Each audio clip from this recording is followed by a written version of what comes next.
Hello, welcome to the virtual classroom. So we're gonna have to do things a little different today. I really miss you guys. I hope everybody's doing well. I hope everybody's healthy. I hope you're doing math. I hope you're reading. I hope you're having fun. Today we're going to work on a lesson on quadrilaterals. So a couple things that you're gonna have to do during this week. You're gonna watch this video. You're going to take notes in your notebook or on a piece of paper.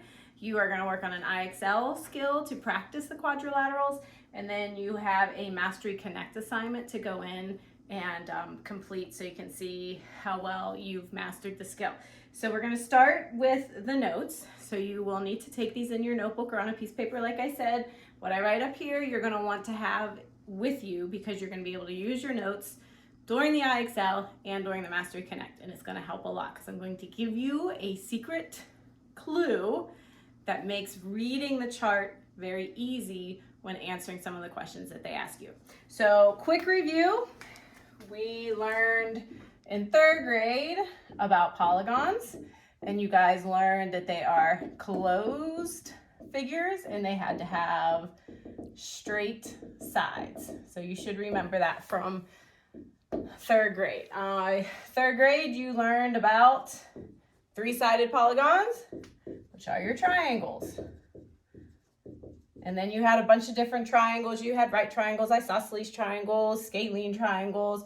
What we're going to focus on today is the four-sided polygons, which are quadrilaterals. So quadrilaterals are any four-sided closed figure that has straight. All right, so as we go through the quadrilaterals, there's a couple terms you're going to have to pull way back into third grade and remember. Remember, you've learned about parallel lines and perpendicular lines. We're going to try that again.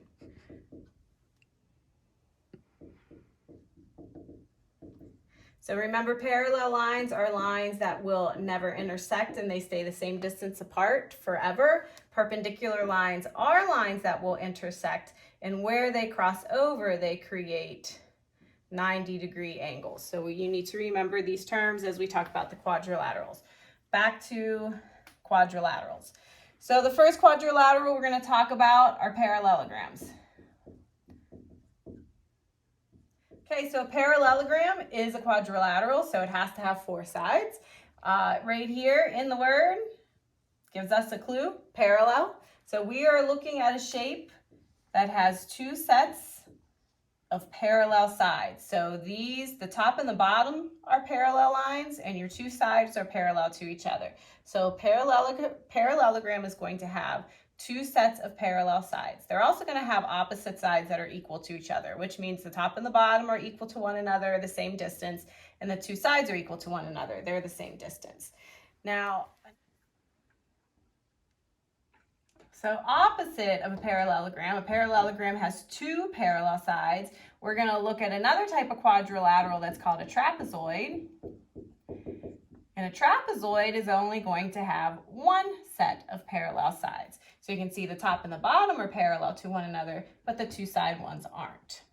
All right, now off of parallelogram, we have a rhombus and we have a rectangle.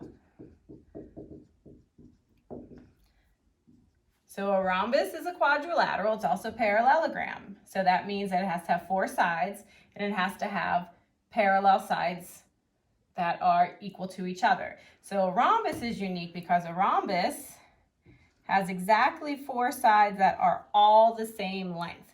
So all four of these sides equals the same thing. A rectangle has opposite sides that are parallel. The top and the bottom are parallel to each other. The two sides are parallel to each other, but there's something special here.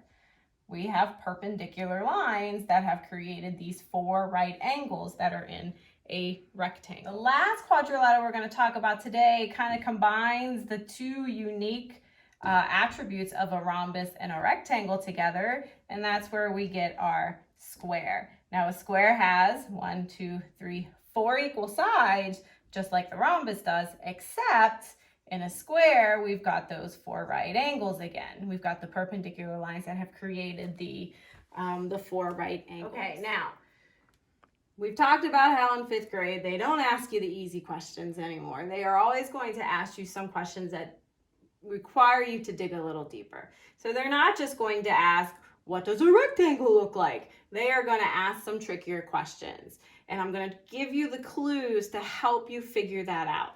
Having this chart is going to be so important to help you answer the questions that you're going to see on Mastery Connect on iExcel. So here is a type of question that you're going to see. Can a square also be a parallelogram? So this is what you need to know to help you do this. Look at the question, or look at the shape that they're asking you about. It's a square.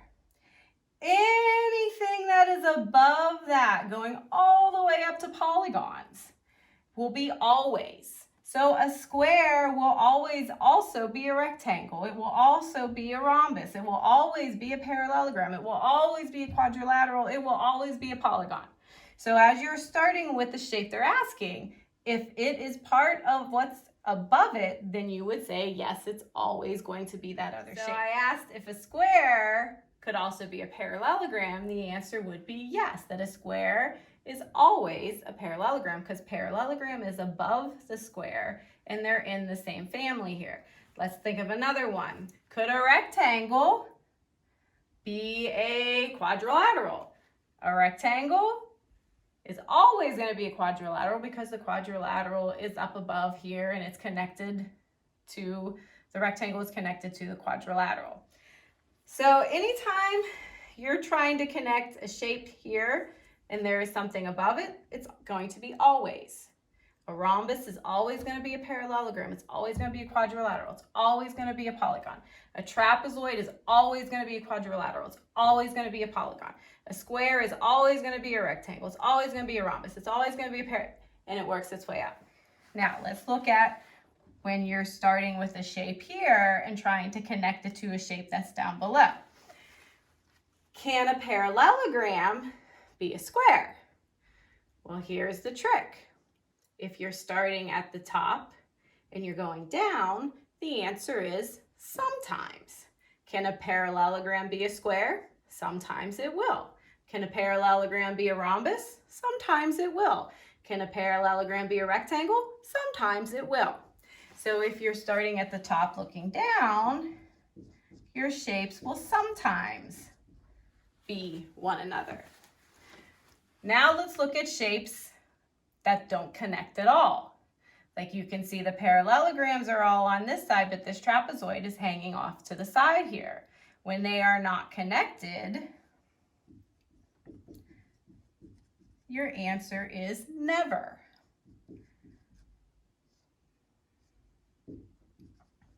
Kind of ran out of the room there. So for example, can a square be a trapezoid? They can never be the same. Can a trapezoid be a rhombus? They cannot be the same. They would never be the same. All right, so let's review some of this because I gave you a lot of things to think about here. So if they're asking, what is true about a rhombus? Remember, everything that is connected to it up above is going to be that a rhombus can also be any of the things that are above it, or will always be any of the things above it. If it's down below, it would be sometimes. If they are not connected, it would be never. So a rhombus can also be, or will always be, a parallelogram. It will also be a quadrilateral. It will also be a polygon. A rhombus will sometimes be a square because it depends if you have those 4 right corners. So a rhombus will sometimes be a square. A rhombus will never be a trapezoid. So this is the question that people always love to try to trick other people with, is about the square and the rectangle. A square will always also be a rectangle. A rectangle can sometimes be a square. So a square will always be a rectangle, always be a rhombus, always be a parallelogram, always be a quadrilateral, always be a polygon, will never be a trapezoid. A rectangle will always be a parallelogram, always a quadrilateral, always a polygon, but sometimes will be a square. Okay, so now you have your notes. take a picture of it on the Google document that I sent to you on Canvas and send it to me. There are directions in Google Classroom how to take a picture and insert it in your document so that I can see your notes and give you credit for it. Use your notes to help you on the iExcel. It's BB 10, I believe, for 5th grade, you know, to get to at least 85 or higher.